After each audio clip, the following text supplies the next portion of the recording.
Hello, আসসালামু আলাইকুম। Fayed Hossain সকাল বলছি সার্বিয়া থেকে। আজকে আমরা যেখানে আসছি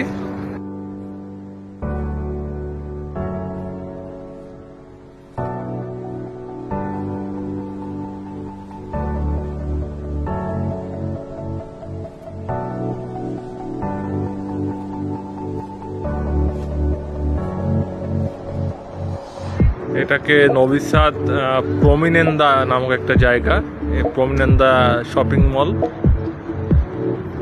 এই যে জায়গাটা শহর থেকে একটু বাইরে,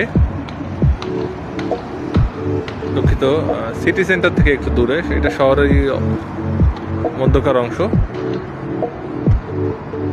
খুবই সুন্দর জায়গা। সাধারণত পর্যটক যারা আসে সার্বিয়াতে ঘুরতে বা নবি সাদে যারা আসে তারা এইখানে আসে এবং এইখানে ছবি তুললে এবং সুন্দর সময় পার করে। ধন্যবাদ সবাইকে।